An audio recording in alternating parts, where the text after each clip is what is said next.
오늘도 욥기서 42장 7절부터 10절 말씀, 우리 갑절의 은혜, 갑절의 축복이라는 제목으로 우리 오늘 하나님 말씀 나눌 건데요.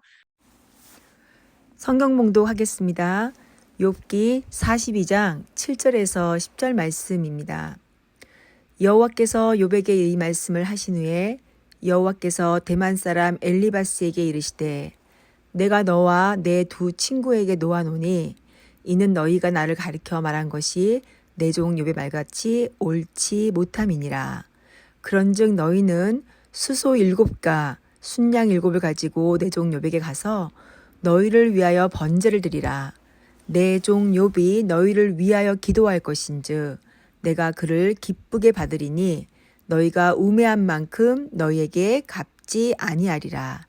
이는 너희가 나를 가리켜 한 말이 내 종 욥의 말같이 옳지 못함이라.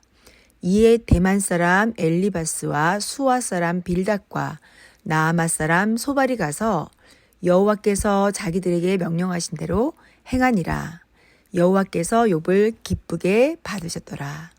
욥이 그의 친구들을 위하여 기도할 때에 여호와께서 욥의 공경을 돌이키시고 여호와께서 욥에게 이전 모든 소유보다 갑절이나 주신지라. 아멘. 오늘 욥기서 말씀의 오늘 마지막 날입니다. 오늘은 42장 말씀 한 장 가지고 우리가 함께 나눌 것입니다. 우리가 지난주에 주일날 우리가 말씀을 나눌 때에 하나님이 등장하시잖아요. 38장에 등장하시면서 하나님께서 욥에게 폭풍으로 말씀하시죠. 무지한 말로 생각을 어둡게 하는 자가 누구냐. 욥이 무지한 말로 그 생각을 어둡게 애짜라고 했던 하나님의 섭리, 하나님의 경륜, 어떤 하나님이 목적을 이루어 가시는 계획적인 하나님의 그 일하심을 어둡게 하는 자라고 하나님께서 이 욥에 대하여 말씀하신 내용들이 있었어요. 하나님의 출현으로 인해 가지고 하나님이 두 가지를 크게 질문하셨죠. 너는 아니? 그리고 너는 할 수 있니? 이 내용이었죠. 이 땅을 만드신 창조주에 대해서 너는 아느냐고 질문하셨고요. 두 번째 질문 안에서는 동일하게 너는 너 자신이 누구인지 아느냐라는 질문이었죠. 이 너는 아느냐라고 하는 그 질문 가운데 우리는 철저하게 하나님이 만드신 피조물이었고 하나님은 창조주라는 것을 우리가 인식하게 되었습니다. 그때에 욥이 42장 3절 했던 내용이 무지한 말로 이치, 애자를 가리는 자가 누구입니까? 나는 깨닫지도 못한 일을 말하였고 스스로 알 수도 없고 헤아리기도 어려운 일을 말하였습니다. 이렇게 하면서 자기 자신이 얼마나 하나님의 경륜과 섭리, 하나님께서 어떤 목적을 이루시기 위하여 하나님이 계획하시고 그 일을 진행하시는 그런 하나님의 놀라우신 그런 계획과 섭리를 알지도 못하면서 그렇게 자기 스스로가 그것에 대하여 결론 짓고 혼자 이렇게 이야기했던 내용들을 내가 잘못했구나라는 것에 대하여 인식하게 됩니다. 그래서 그가 하는 말이 나는 깨닫지 못한 일을 말했다라고 하면서 창조주 하나님 앞에 선 피조물의 모습을 철저하게 보게 됩니다. 나라는 존재가 창조주가 만드신 피조물의 세계의 일도 제대로 모르는데 자신이 창조주 하나님의 세계를 알고자 했던 자기 자신의 현 주소를 인식하게 되어지죠. 그리고 창조주신 하나님은 오랜 기간 동안에 하나님이 계획하신 하나님의 섭리, 그리고 하나님의 공의, 하나님의 통치와 그 주권, 하나님의 왕대심, 그런 하나님의 왕대심으로 하나님이 이 땅을 선하게 그리고 전능하신 능력으로 이끌어 가시는 하나님이시라는 것을 이제 욥이 인식하게 되어지고 그 하나님의 광대하신 그 하나님 앞에 서게 된 욥의 인간의 모습, 우리의 연약함과 우리의 부족함을 인식하게 됩니다. 그래서 자신의 인식의 틀이나 경험의 틀, 지식의 틀 밖의 이야기들인 이런 그 하나님의 창조의 세계와 이 땅에 일어나는 모든 일들이 다 하나님의 주권 아래 있다는 것을 인식하면서 이제 하나님을 함부로 판단하고 자만하고 하나님 앞에서 자신이 무언가 다 이해해야만 한다라고 하는 자기의 틀 안에다가 하나님을 가둬두려고 했던 그런 자신의 모습을 생각해 보게 됩니다. 그러면서 인식을 하게 되는 거예요. 그리고 난 다음에 오늘 이제 사람이 인식할 수 없는 측면의 그런 차원의 일들이 있다라는 것을 알게 된 이 욥이 제일 먼저 오늘 본문 42장에 우리가 이게 보면은 그가 하나님을 인식한 내용들을 설명해요. 주께서는 못하실 일이 없고 무슨 계획이든지 못 이루실 것이 없는 줄을 제가 알았습니다. 이렇게 이야기를 하죠. 그러면서 무지한 말로 이치를 가리는 자, 바로 자기가 지금 말하고 있는 것을 알지도 못하고 무식한 존재, 이런 얘기죠. 무식한 말로 이 하나님의 섭리를 가리는 자가 누굽니까? 그게 납니다. 나는 깨닫지도 못한 일을 말하였습니다. 나는 내가 스스로 알 수도 없고 그거를 내 머릿속으로 해보지도 헤아리기도 어려운 일들을 제가 하나님 앞에 말했네요. 라고 그 창조주이신 하나님을 인식한 욥이 하나님 앞에 고백을 합니다. 그리고 난 다음에 그가 내가 말하겠사오니 주는 들으시고 내가 묻겠습니다. 주님 제게 말씀해 주세요. 알게 해주세요. 이제 내가 죽게 대하여 그 귀로만 듣기만 하였사오나 이제는 눈으로 보는 그런 신앙으로 내가 주님을 눈으로 보게 되었습니다. 그렇기 때문에 내가 스스로 거두어 드리고 티끌과 재 가운데서 회개합니다. 욥은요, 고난을 통과하면서 하나님이 어떤 분이신지를 정확하게 인식하고 그 하나님을 만났어요. 그래서 이제는 하나님을 그냥 나는 알아 라고 하는 정도의 그런 하나님을 귀로만 듣는 신앙이 아니라 그는 하나님을 보는 신앙, 자신이 어떤 죄인인지를 처절하게 깨닫고 회개하면서 이제는 이제 주님이 이 온 우주 만물을 창조하신 그 진정한 하나님이시고 그 하나님의 주권과 통치는 너무도 완벽하구나라는 것을 이렇게 알게 되어지는 신앙으로 인도되어집니다. 그리고 자신의 무지함을 하나님께 회개하고 알지도 못하면서 아는 척하고 마음대로 하나님을 판단했던 것들을 철저하게 회개하고 있어요. 이 갑절의 복이라는 것은요, 신앙의 농도가 듣는 신앙에서 보는 신앙으로 바뀌는 것을 말하는 것입니다. 자신의 인식의 틀로 자기가 생각하고 있는 하나님, 내가 인지하는 하나님, 하나님은 이럴 거야 라고 하는 자기의 인식의 틀로 하나님을 인지했던 귀로만 듣던 신앙 안에서 이제는 창조주의 관점으로 하나님을 인지하고 하나님을 바라볼 수 있는 눈으로 보는 신앙이 되었다라는 것입니다. 인생의 모든 문제를 자신의 관점으로 바라보는 것이 아니라 이 모든 문제를 전능하신 하나님, 선하신 하나님, 그분의 계획과 뜻이 분명히 있다라고 하는, 그리고 그 뜻은 반드시 우리 인생 가운데 이루어질 것이라고 하는 그렇게 하나님을 바라보는 신앙이 바로 눈으로 보는 신앙이라는 거예요. 그래서 나에게 찾아오는 인생의 이 문제가 살아계신 하나님, 선하신 하나님, 능력의 하나님이 내게 허락하신 것이니까 분명히 이 안에는 하나님의 뜻과 계획이 있어. 그렇기 때문에 내 생각과 내 판단을 내려놓고, 그거는 듣는 신앙이죠. 내려놓고, 이제는 하나님의 관점과 하나님의 시야로 이 문제를 바라보고, 하나님의 뜻을 구하고 하나님이 행하실 일을 바라볼 수 있는 그러한 눈으로 보는 신앙으로 이제 이 욥이 변화됐던 것을 바라봅니다. 첫 번째는요, 앞절의 복은 내 인식 속에 갇혀 있는 듣는 신앙이 아니라 하나님의 관점과 하나님의 시야를 가지는 보는 신앙이 바로 앞절의 복이라는 것을 우리 오늘 본문 말씀을 통해서 우리는 볼 수 있습니다. 이제 나를 인식하니까 내가 하나님 앞에 어떤 존재인지가 인식되어지고 내가 얼마나 무지한 말로 하나님을 판단했는지를 인식하게 되니까 욥은 하나님 앞에 회개해야 했고 그 회개함을 통하여서 하나님 앞에 이제는 보는 신앙이 되었어요. 그 다음에 이 7절부터 하나님께서 이렇게 말씀하세요. 여호와께서 욥에게 이 말씀을 하신 후에 여호와께서 이번에는 대만 사람 엘리바스에게 말씀하셨어요. 내가 너와 너의 두 친구에게 노한다. 이는 너희가 나를 가르쳐 말한 것이 내 종 욥의 말같이 옳지 못해. 오늘 본문 말씀이잖아요. 내 종 욥의 말이 옳아. 너희는 그렇게 옳지 않아. 너희가 한 말은 옳지 않아. 라고 하나님께서 정확하게 말씀해 주시죠. 그러니까 너희는 숫소 일곱과 순양 일곱을 가지고 내 종 욥에게 가서 너희를 위하여 번제를 드리라. 내 종 욥이 너희를 위하여 기도할 건데 내가 그를 기쁘게 받을 것이고 너희가 우매한 만큼 너희에게 갚지 아니할 것이다.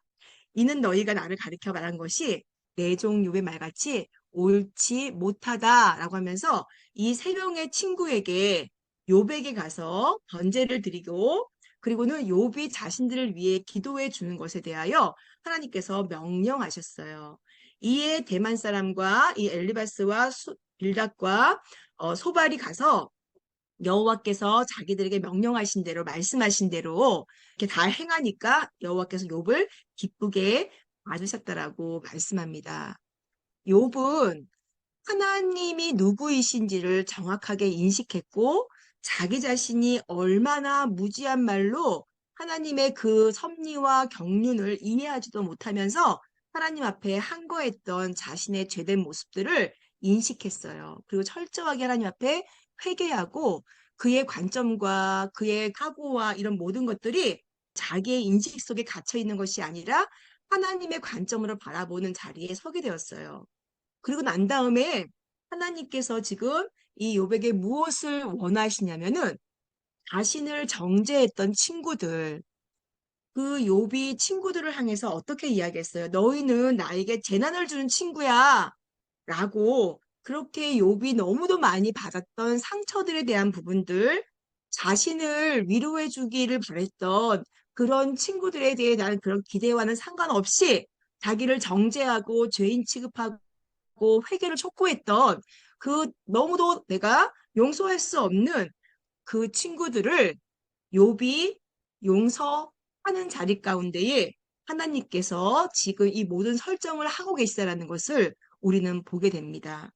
지금 이게 욥이 그들을 용서해야지만이 용서받는 죄인이 된 것이 친구들이죠. 만약에 욥이 기도하지 않으면 이 세 명의 친구들은 용서받을 수 있는 하나님이 제시하신 방법에 들어와 있을 수가 없게 됩니다. 욥은요, 자기가 받은 재난보다 더 고통스러웠던 게 친구들의 정죄였어요. 자신의 중보자가 되기를 원했는데 그들은 정죄자가 되었단 말이에요. 그런데 이제 하나님이 이 욥에게 친구들을 위해 중보기도하는 그들의 영혼들을 구원하고 그들의 영혼들을 용서하는 그러한 중보자가 되게 하셨다라는 겁니다. 자신의 연약함을 깨닫게 된 자신이 얼마나 죄인인지를 깨닫게 된 욥. 아, 나는 하나님의 경륜과 하나님이 허락하시는 섭리를 이해도 못하고 알지도 못하면서 내 맘대로 해석하고 했던 자신의 모습을 욥은 자기를 발견했잖아요. 그리고 그런 자기의 모습을 바라보면서 그거와 똑같은 죄를 짓고 있는 친구들의 모습을 보았죠. 그리고 내 모습도 죄인의 모습이고 나와 똑같은 죄를 지었던 그 세 명의 친구들, 인간의 연약함과 인간의 부족함과 인간 안에 있는 다른 사람을 용서하고 사랑하지 못하고 정죄하고 있는 그 모습이 자신 안에도 있었고 또한 자기를 상처 주었던 그 친구들의 모습에도 여전히 있다라는 것을 욥은 인식할 수 있었습니다. 그리고 그 친구들도 자신도 동일한 연약한 존재인 것을 욥은 보게 되었죠. 그리고 자기도 티끌 가운데, 재 가운데서 회개하지만 그 친구들이 그 동일한 죄를 짓고 있는 그 인간이라는 것을 인식하게 되고 그들을 위해 기도하는, 그를 용서하고 중보하는 그런 욥의 모습을 하나님께서 명령하시면서 그 욥을 그 자리에 서게 하셨다라는 거예요. 이것이 바로 두 번째 갑절의 복입니다. 여호와께서는요, 그 친구들을 받으신 것이 아니라 여호와께서는 욥이 그 세 명의 친구들을 용서하고 그들의 생명을 위하여 중보하며 기도하는 중보자가 되게 하셨다라는 것이에요. 여호와께서는 그렇게 하나님 앞에 올려드리는 그 욥을 기쁘게 받으셨다라고 성경은 우리에게 증언하고 있습니다. 그런데 놀라운 것은요. 10절에 보세요. 욥이 그의 친구들을 위하여 기도할 때에 여호와께서 욥의 공경을 돌이키시고 여호와께서 욥에게 이전 모든 소유보다 10절이나 주셨다. 언제라고요? 언제 욥의 공경이 돌이켜졌고 언제 그 모든 소유보다 갑절의 은혜를 얻게 되었다고요? 성경은 정확하게 지적하고 있습니다. 욥이 그의 친구들을 위하여 그 친구들을 용서하고 그 친구들을 위하여 중보하며 기도할 때 그때에 여호와께서 욥의 공경, 욥이 지금 현재 온몸이 머리끝부터 발끝까지 지금 욕창이 나가지고 온몸을 긁고 있는 그 공경을 순간에 돌이키세요. 그리고 여호와께서 욥에게 이전 모든 소유보다 저를 그에게 허락하십니다. 하나님을 깊이 만나면 그 깊이 만나는 한 성도는요, 나에게 아픔을 주고, 나에게 고통을 주고, 나에게 상처를 주었던 그 친구들을 용서하고 그들의 중보자가 됩니다. 이것은 성경에 스데반도 또 예수님도 동일한 모습을 우리에게 보여주고 있습니다. 스데반도 자신을 죽이기 위하여 돌을 들어 던지고 있는 그 이스라엘 백성들을 바라보면서 하나님, 저들이 하는 짓을 저들은 자기가 무슨 일을 하고 있는지 알지 못합니다. 주님, 저들을 용서해 주세요. 라고 자기에게 상처를 주고 자기에게 아픔을 주고 있는 그, 그 영혼들을 바라보면서 그들을 중보하는 하나님께 그들의 용서를 구하고 있는 그 중보자 역할을 감당하고 있는 것을 우리는 성경에서 볼 수 있습니다. 또한 예수님도 그렇지 않습니까? 하나님 아버지시여 저들이 하는 것을 저들이 지금 하고 있는 것이 무엇인지 저들이 알지 못합니다. 저들을 용서해 주십시오. 겟세마네 동산에서도 예수님은 동일하게 우리에게 기도하시는 모습을 보여주셨습니다. 이렇게 기도할 때에 이렇게 자신에게 상처를 줬던 자신을 아프게 했던 이 세 명의 친구를 위하여 용서하며 그들을 위해 기도할 때에 그 공경이 돌이켜지고 모든 소유보다 갑절을 주셨다라고 지금 10절은 우리에게 설명해 주고 있는 겁니다. 여기서 우리가 조심해야 될 것은 욥이 중보 기도를 했기 때문에 모든 소유를 갑절로 받았다라고 해석해서는 안 됩니다. 이렇게 우리가 인과응보, 기도해가지고 이런 은혜가 왔어 라고 인과응보적인 해석은 욥기 전체를 모욕하는 거고 욥기 전체의 맥락을 무시하는 해석입니다. 이것은요, 하나님 앞에 하나님과의 관계가 회복되어진 사람은 누군가 나를 아프게 하고 힘들게 한 사람을 용서하고 그의 중보자가 되어지는 이 회복의 은혜가 이루어지게 되는 것입니다. 라는 그러한 말로 우리는 해석해야 합니다. 욥에게 있어서 진정한 복은 바로 자신을 아프게 했던 그 세 명의 친구들을 용서하고 그들의 죄를 끌고 하나님 앞에 그들을 위해 기도하는 이 중보자의 자리에 선 이 갑절의 복을 받은 것이 그게 바로 하나님 앞에 우리가 받은 은혜이며 복이라는 것을 우리는 기억해야 합니다. 42장 11절에는요. 그 다음 절에는 이렇게 말합니다.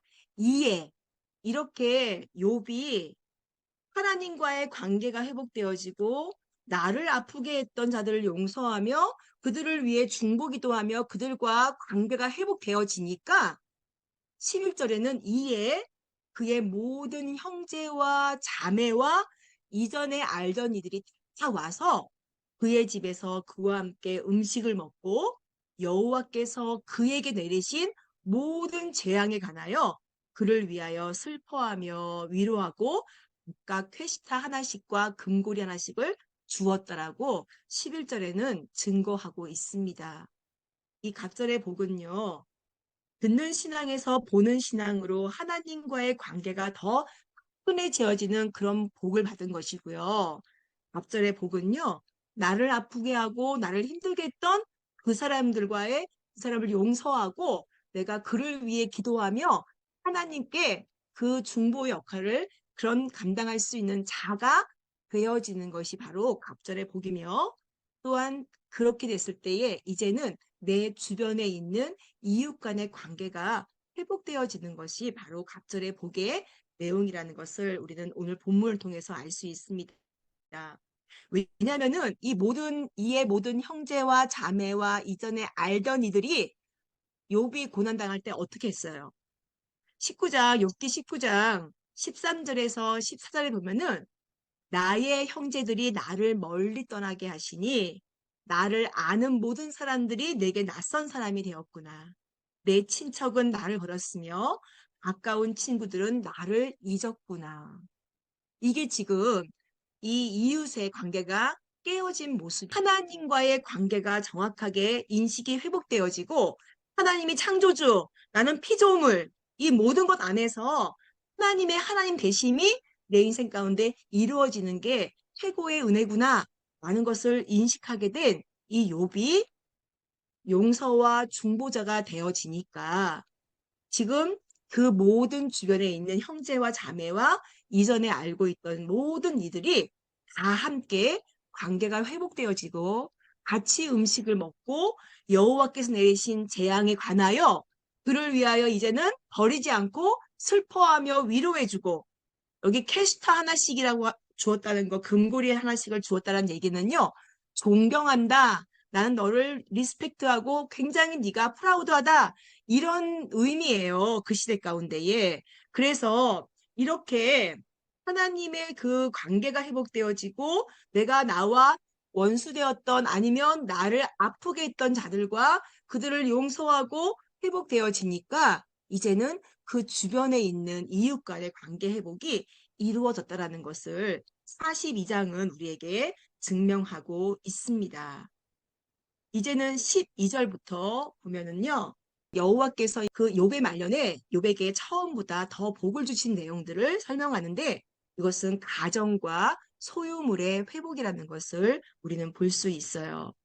여기 보니까 하나님이 말년에 욥에게 처음보다 더 복을 주셨는데 양 14,000개가 있었고 낙타가 6천이고 소가 1,000결이고 암낙이 1,000을 두었고 또 아들 7과 딸 3을 두었으며 그의 첫째 딸은 여미마라 이름하였고 둘째 딸은 그시아라 이름하였고 셋째 딸은 게렌 합북이라고 이름하였으니 모든 땅에서 욥의 딸들처럼 아리따운 여자가 없더라. 그의 아버지가 그들에게 그들의 오라비들처럼 기업을 주었다. 그리고 그가 욥이 140년을 살았고 아들과 손자 4대를 보았으며 욥이 늙어 나이가 차서 죽었다라고 이 욥기서를 마무리하고 있습니다. 우리는 사실 42장을 우리가 읽으면서 다른 것이 복이라고 우리는 인식하지 못하고 여기에 보면은 소유물에 대한 것만 우리는 갑절의 복을 받았다라고 우리가 인식할 수 있지만 성경은 분명하게 그가 그를 아프게 했던 3명의 친구를 용서하고 그 용서할 때에 그의 모든 것들이 회복되어지는 것을 설명하고 있습니다.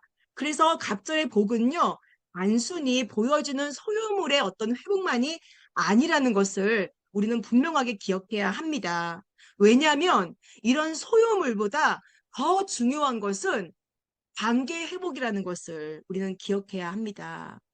여기에 오늘 이 12절에서 17절까지의 말씀의 내용을 보면은 딸들의 인포메이션만 나와 있고 아들들에 대한 내용이 안 나와 있어요. 사실 이 시대에는 거의 아브람 시대와 거의 비슷한 시대였기 때문에 여성들의 이름을 기록해가지고 그 여성들에 대하여 이렇게 이야기하는 것이 굉장히 익숙하지 않은 때입니다. 그런데 딸들이 이 정도로 소개될 정도면은 아들은 얼마나 하나님 안에서의 은혜가 있었을 것인가를 우리가 배수해 볼 수 있는 것이고요. 또 굉장히 놀라운 것은 이 딸들이 이 아들들하고 동등한 유산을 물려받았다라는 거예요. 이 성경 율법에 따르면은 이 오라버니들이 없는 경우에만 유산을 여자들에게 상속을 받는 것이라고 기록이 돼 있는데 이렇게 동등한 상속인으로서 자격을 부여받은 따서 기록된 것이 사실은 너무도 이 자료가 너무도 값진 자료라고 학자들은 말하고 있습니다. 이 말씀의 내용을 바라보면요. 하나님과의 관계가 회복되어지고 내가 나를 아프게 했던 사람을 용서하고 그들의 중보자가 되어지고 또한 그렇게 됨으로써 이웃 간의 관계가 회복되어지고 그럴 때에는 온전한 가정의 회복과 소유물의 회복이 따라오는 것이다 라고 하는 것을 우리는 분명하게 볼 수 있습니다. 이 가정과 소유물의 회복은요, 시작이 무엇이었냐면은 제일 먼저 열방의 주인 되시고 온전하신 하나님 아버지, 그 하나님 아버지가 나와 관계가 회복되어지고 그분이 내 안에 오셔서 나의 삶의 주인이심이 확신나게 되어졌을 때에 그에게 따라오는 이런 갑절의 복들이 있다라는 것을 우리에게 설명해주고 있는 것이죠. 진정한 복, 욥기 42장이 우리에게 말하고 싶은 진정한 복은요. 듣는 신앙에서 보는 신앙, 하나님을 나의 인식의 틀에 가둬놨다가 그것이 전부라고 하나님을 평가하고 판단하는 그러한 듣는 신앙에서 이제는 하나님의 관점으로, 하나님의 시야로 하나님을 보고 하나님의 이 땅을 열방을 운행하시고 통치하시는 그 하나님의 주권과 그분의 섭리를 인식하고 기대하고 그런 신앙, 보는 신앙으로 하나님과의 관계가 형성되어지는 그러한 것이 진정한 복이라는 것을 말씀해주고 있고요. 그런 자들은 반드시 그의 삶 가운데에 나를 아프게 하고 나를 힘들게 했던 이들을 용서하고 그들의 중보자가 되어서 그들의 죄를 들고 하나님 앞에 나가서 기도하고 관계가 회복되어지는 그러한 복을 받는 것이 바로 진정한 복이라는 것을 오늘 욥기서 42장은 말하고 있고요. 그렇게 되어질 때에 나의 이웃 간에 우리의 또 친척가들 관계가 회복되어지고 그 하나님의 그 관계가 어디까지 흘러가냐면은 가정으로 또 소유물로 맡겨주신 일터로 이렇게 회복되어지고 회복되어지고 회복되어지는 그러한 은혜를 잊게 된다라는 것을 성경은 우리에게 말씀하고 있는 것입니다. 성경에는요, 너희는 먼저 그의 나라와 그의 의를 구하라. 그리하면 이 모든 것을 너희에게 더하실 것이다라고 말씀하고 계세요.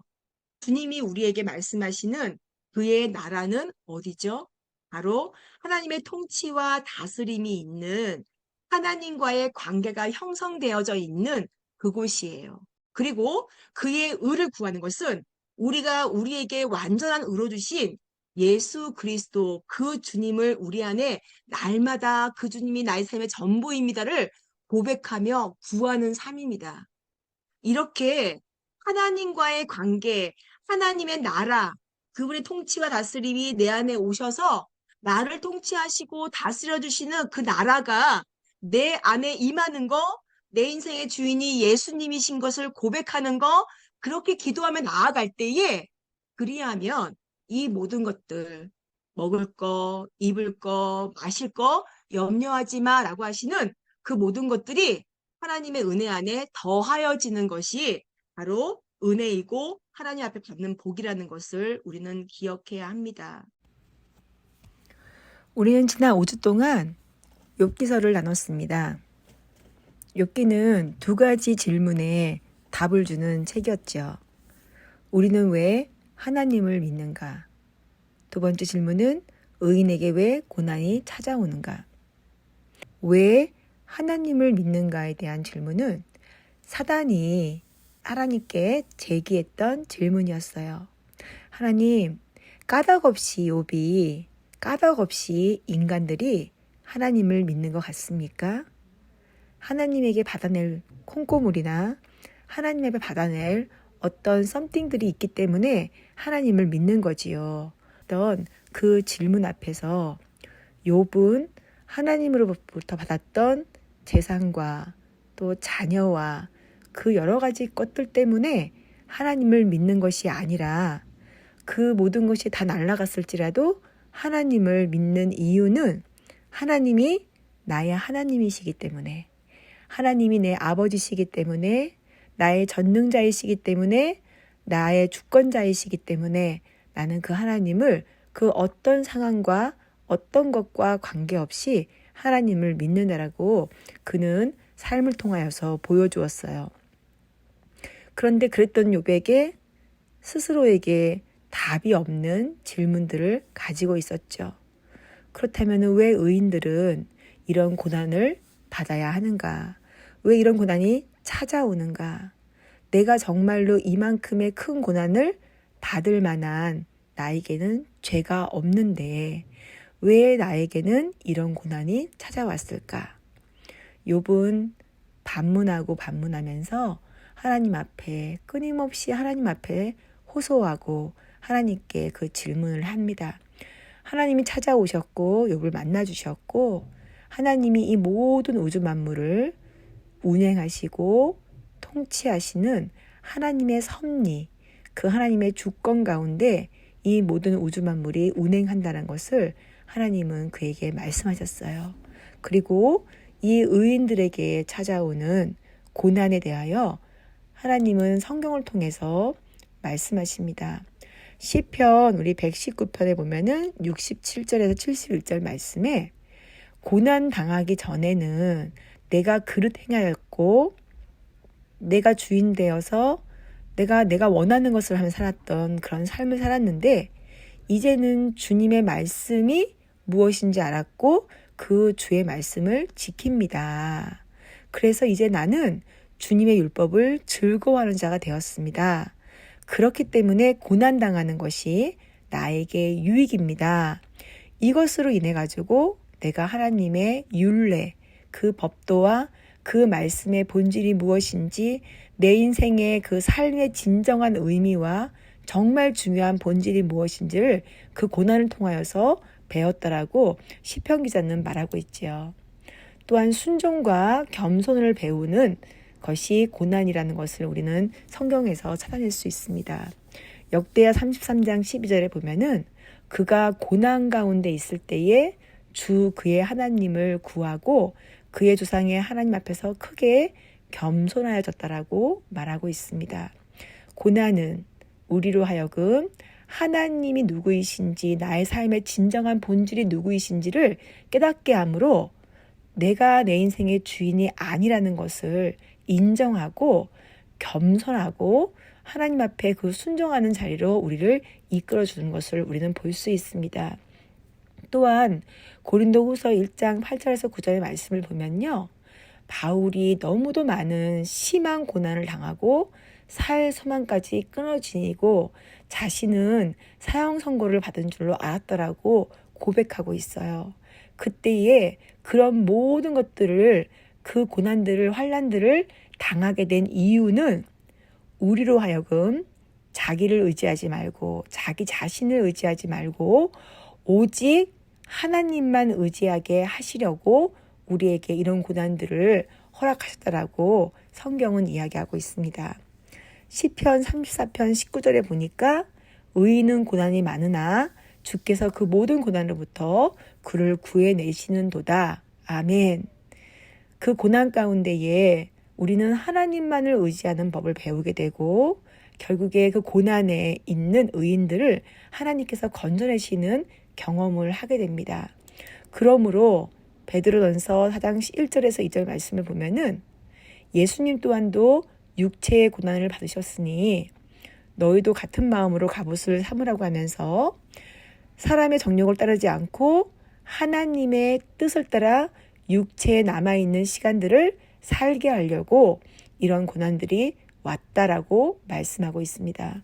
그러므로 하나님의 뜻을 따라서 살아가는 삶을 사는 그렇게 결단할 수 있는 존재로 우리를 세워주시기 위하여 우리에게 고난이 온다라는 것을 성경 여러 곳에서 우리에게 말씀하고 있습니다. 사랑하는 여러분, 믿음 안에서 우리에게 있는 그 고난의 진정한 의미를 우리가 인식하고 우리의 인생이 정말 하나님의 섭리와 그분의 주권 가운데 있음을 믿어야 합니다. 우리가 믿는 내 아버지는 온 우주 만물을 하나님의 분명한 계획과 목적 가운데서 운행하고 계시는 하나님이시기에 우리의 인생 가운데 찾아오는 모든 문제들이 하나님 손에 있으며 그분의 가장 선하신 방법으로 나에게 허락하고 계시는 것이라는 것을 우리가 인정하고 나아갈 때에, 그것을 믿음으로 나아갈 때에 하나님께서 합력하여 선을 이루시는 내 인생 가운데에 하나님이 가장 선하신 아버지로 우리 가운데 우리 인생을 이끌어 주실 줄로 믿습니다.